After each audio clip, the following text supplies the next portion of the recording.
In this video I want to share with you some Ableton Live devices that are absolutely incredible for electronic drummers. So if you're using electronic drums, these can totally transform your performance possibilities to another level. So here on this pad you can see I have like a kick drum, a bass and a pad. And it doesn't stop here because if I play it again, it moves to a next harmony. And overall I have like 5 chords that I can trigger right after each other.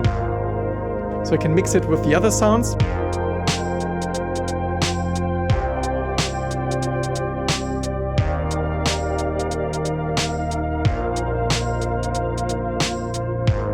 Can also have like a separate kick drum and separate chords.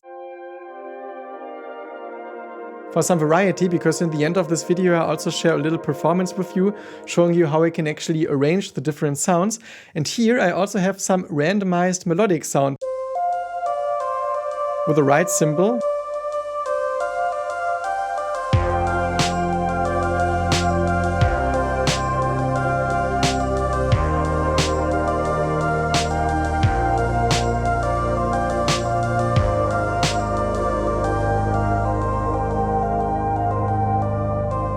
So this is some incredible stuff to explore, and I'm going to share all of this with you in this video. My name is Yannis, by the way. I'm a jazz drummer who got himself into electronic music, and now I basically try to merge the best of both worlds.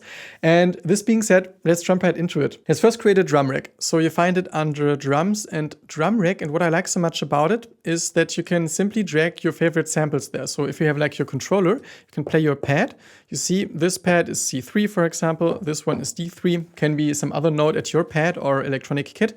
And then you can basically filter sounds. So if you want to load a kick, you can preview the kick drums and simply drag it here. For the example, I was using the kick acoustic room. So I drag it to C3 because I like to have it on the lower left pad. So we got our kick drum, but you can add more samples to one pad, which is super awesome because you can group things. So with this kick, I can either right click and select group, or even faster, you can memorize the command and G. Then you will create a group based on this first sound. And if you open like the list with the sounds inside this group, you have the kick, but you can add any other sound. So for example, if you want to mix it with the kick acid house, you can simply drag it here. And then you have a mixture of both and can basically mix the volume of both. For this video, I actually chose the kick 808 thud because it's nice to mix something roomy and acoustic with something low and electronic, in my opinion. So you have like a thick body with like the thud of the 808 and also like something really natural with the acoustic room sound. And then you adjust the mix. So I had it at -6, I think. So you see, just the acoustic sound is a little thin. Gets thicker with the thud. Just the thud is also basically just like a very limited kick drum, but together they sound quite cool. But it doesn't end here because you are not restricted to only using kick samples or drum samples for those pads. You can insert any sound. So if you go to sounds, for example, and look for a bass sound, you can basically drag any type of bass here. And then in addition to the kick drum, you also trigger this melodic sound. For the example, I use some Moog type bass. It's part of my own Ableton synth collection. You're warmly invited to check it out. Link is down below in the description. And as with the other sample sound, you see it's too high. But we can quickly change this because we have MIDI effects that are super handy here. For example, the pitch. So we simply go to MIDI effects and pitch and drag it in front of this bass. And now you can simply change the octave or also like individual pitches, but it also has like this octave setting. So 1 octave lower is already better, but still not low enough. That's kind of where we want to go. And also you need to understand some parameters of sounds because with a drum pad or also like a drum kit, you only send like a super short trigger. So if you have a sound, for example, that needs 2 seconds to build up, has an attack of like 2 seconds, we'll probably not hear it. See, there's no sound. And if this happens, you either have to adjust the attack of your sound so it's there right away. You see, the more I open the attack, the lower the sound actually gets because it doesn't really build up. Although this is actually a pretty cool sound. So you either adjust this parameter, or there's another effect called note length that you can drag behind the pitch, also before the pitch, doesn't really matter, where you can set the length of your MIDI triggers. So it's like basically the duration for how long you would hold down a key, although you just send out this one trigger. So if this is like 1 second, for example, you'll see that if we have like a 1 second attack, we actually hear a slow build-up. In my case, I actually chose like almost 6 seconds of length, but this is up to your taste. There's another cool effect that you can use though, if you want it to react more to your playing. There's something called expression control, and we will use it more often during this video. But you can again just drag it here and use velocity. So basically here you say velocity has to control parameter x, y, and you map the velocity to, for example, the length. And now what you can do is that you set down the length to like a lower amount. And based on how loud you play, you basically have different lengths of the note. So like a low velocity stroke, for example, is quite short. Still quite long because of the release. Actually, we can hear it better if I make this shorter.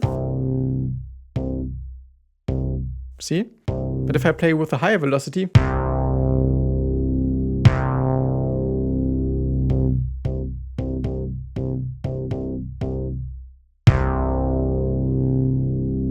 so that's actually super cool and already very good to know that once you want to control something with your velocity, so how loud you play, just grab some expression control and map it to whatever parameter you want to control. It's super simple, but incredibly useful. And you can basically add as many sounds as you want per pad. I don't know if there's actually a limit to how many sounds you can add, but you can definitely add like a fourth one. So it could be, for example, some pad sound. If you filter for any kind of pad, you can basically drag another one here. I again picked a sound from my own Ableton synth collection. It's called Lo-Fi Flute.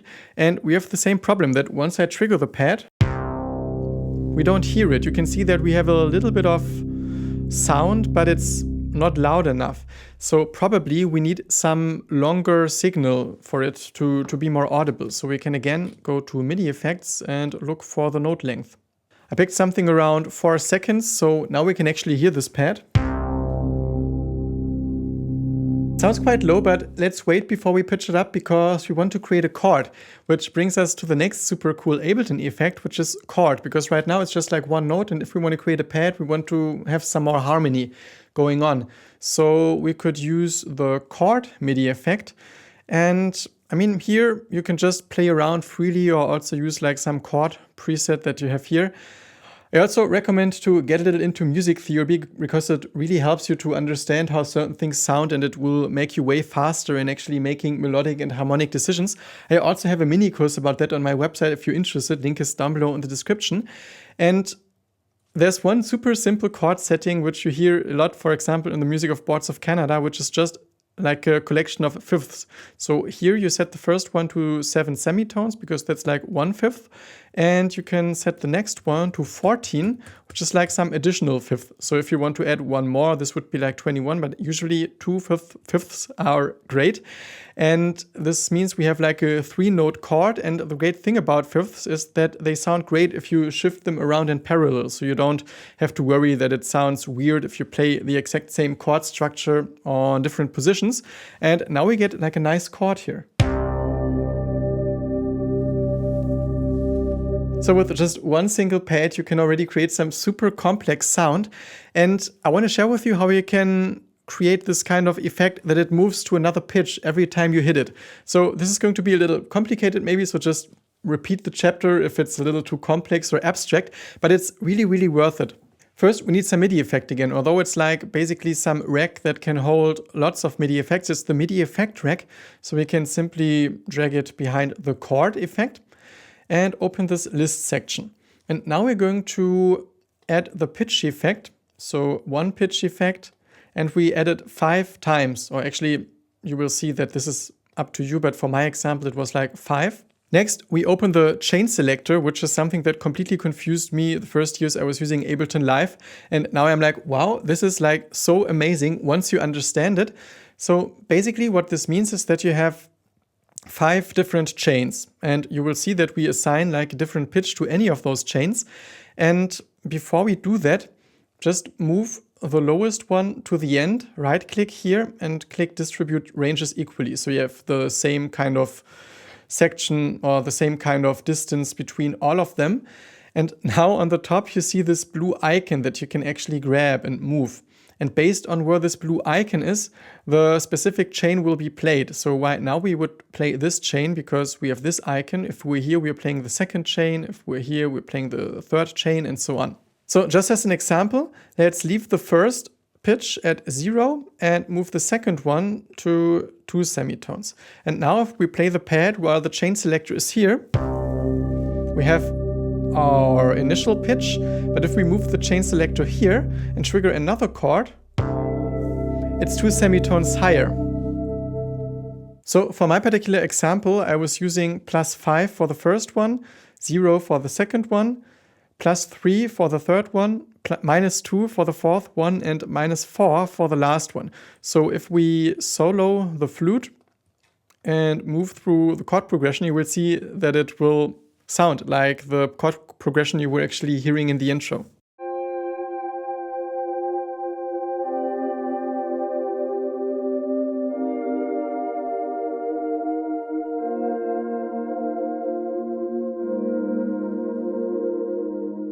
We still have the problem that we manually have to change between those different sections, so it doesn't change per trigger.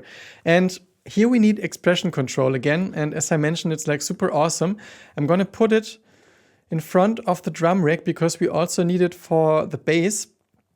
And also before we start mapping it, let's copy the MIDI effect track and copy it to the bass because we need the same movement here. Instead of using velocity, we use increment this time, which basically is like some little sequencer that you can use for moving through a particular value. So our chain selector also is a value ranging from 0 to 127. And we can create like a 5-step sequence that basically moves through the whole area in 5 steps. And then you have to fine-tune it with the output range. But first, let's map it. Let's maybe put it to the front and find a value where we nicely trigger all 5 pitches. I think it has to be a little higher.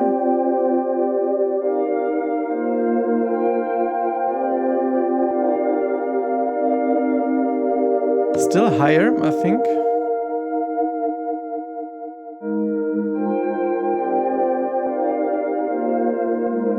Yeah, that works.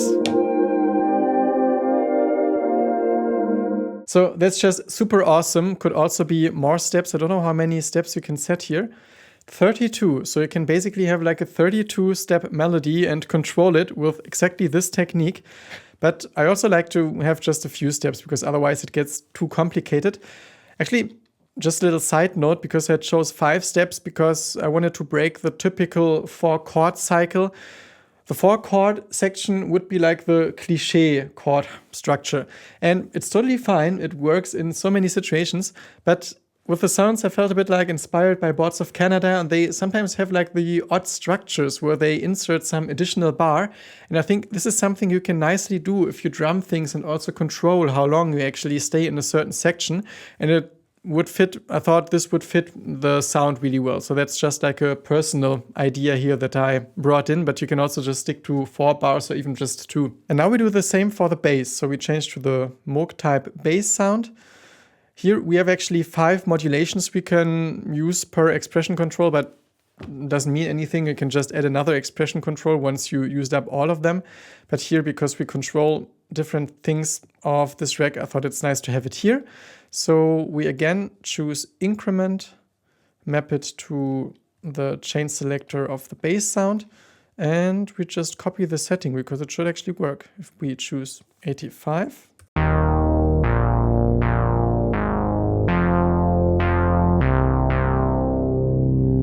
And of course we have to select a 5-step sequence because now it's on 8. Let's try again.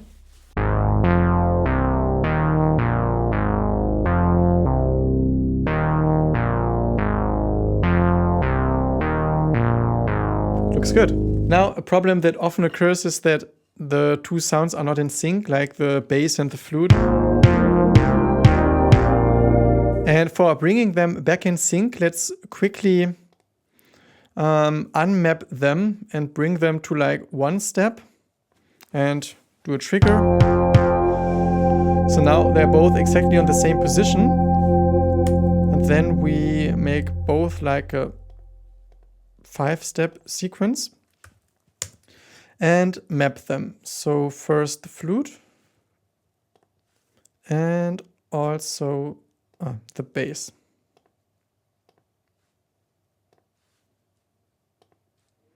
Now it should actually work.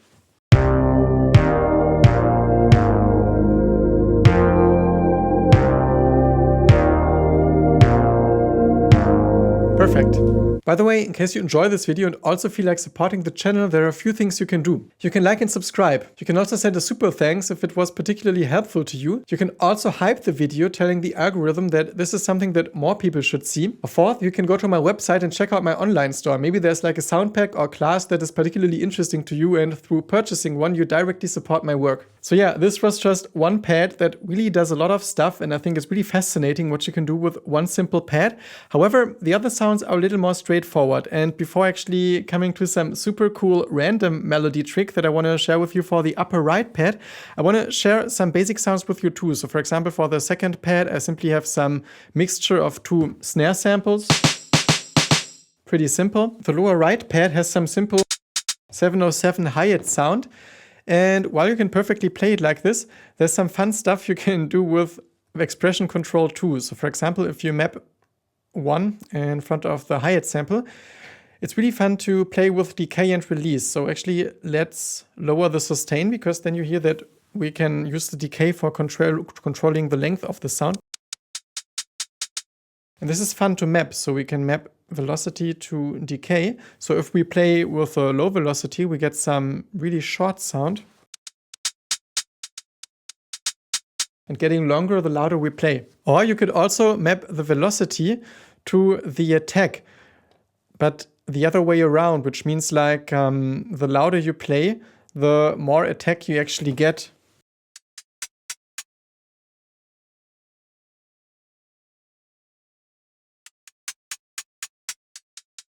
Because if you play softer, you usually lose a little the attack, and so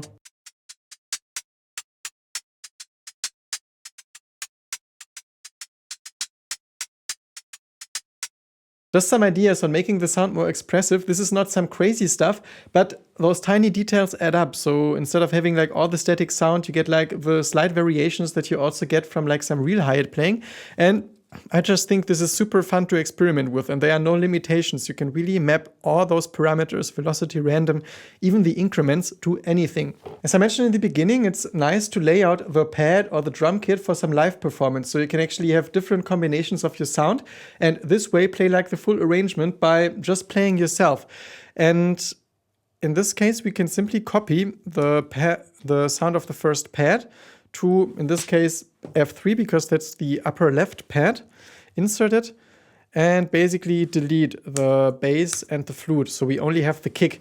And that's pretty cool. So we can have some additional kick drums without the chords. So we can actually separate them. Otherwise, we can only play kick drum if there's the chord. That's quite limiting.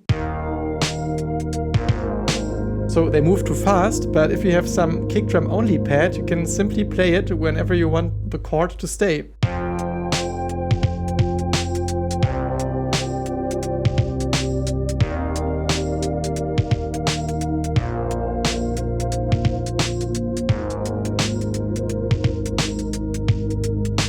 And same for the upper middle pad.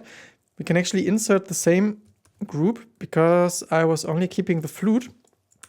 It's nice to have the chords only. So this way we can also have the kind of floating atmosphere, but without the bass, so it's not as heavy. Great for some intro or interlude.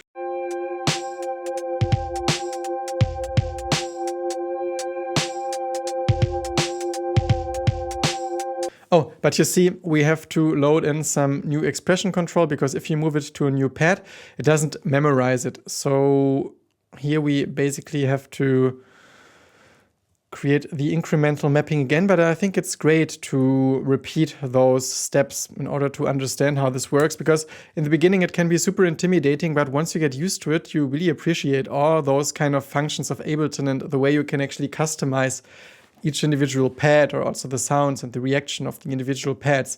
So let's change this to 85 and map it to this one. And now we should be able to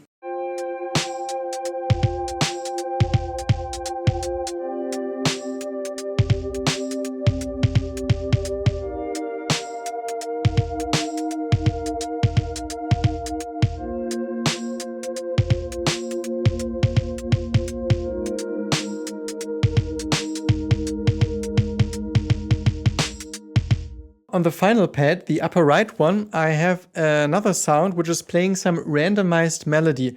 And just to show you that you can really use anything here, I used the Mini V from Arturia. So this is like some third-party plugin. You can use any plugin. I mean, at some point, you only have to watch out for latency, because if you use too many plugins that demand lots of CPU power, you might run into problems. One of those is fine, like of the Arturia stuff, it has a tiny latency, but I can play with it, especially because this is like some more spacious sound. And again, I pitched it higher. It's the same as I did with the bass sound, or actually where I pitched it lower. It's always the same steps, also some note length, so the same type of refinement. I also have some little right symbols. So basically this one we can delete because it's just the right symbol and the melodic sound.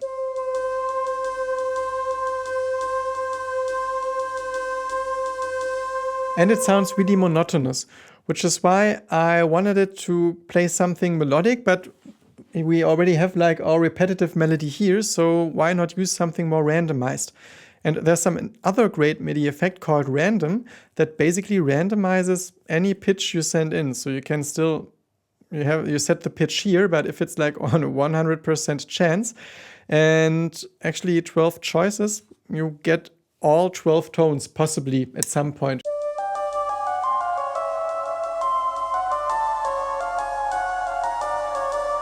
That's a little too experimental for me now, which is why I want to tell the randomizer what notes it should play. And you can actually sync it to a scale, but then all scale notes will still be possible. And actually, I didn't know if I'm even in C major because it's on, but I was just doing it by experience, choosing the pitches.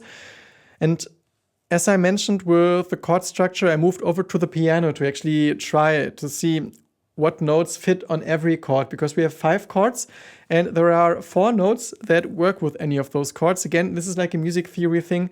If you're interested, the link to my class is down below in the description. Here I figured out we have C, D, F, and G as the 4 notes that actually work on every chord. And then you have to refine choices and interval. Interval basically means the interval of the randomization. So at 1, it basically was like a semitone. That's why 12 and 1 is basically 1 octave. Chromatically, all tones are possible.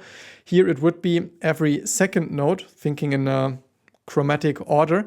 And I reduced it to 5. So it won't get too crazy and it will always play any of those 4 notes. So just check it out.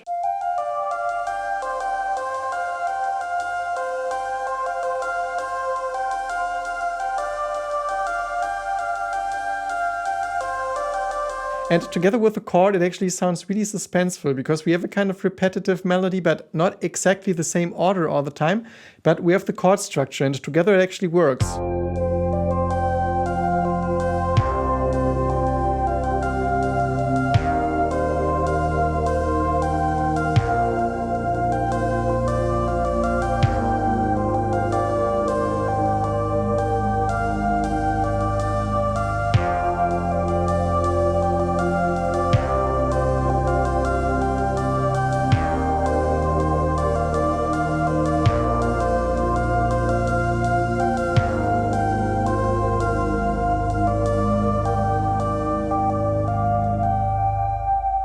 That's it for the pad setup, so we can finally start making some music now. And to wrap up this video, I want to share with you a little live performance where I play a little song with this exact patch showing you how you can arrange the different parts of the sound and the different pads in order to tell like a little musical story. And using drumming technique for making electronic music is like one of my biggest passions, and you know that I also finished like a full album with 50 songs made entirely by drumming technique and using my Nordstrom 3P.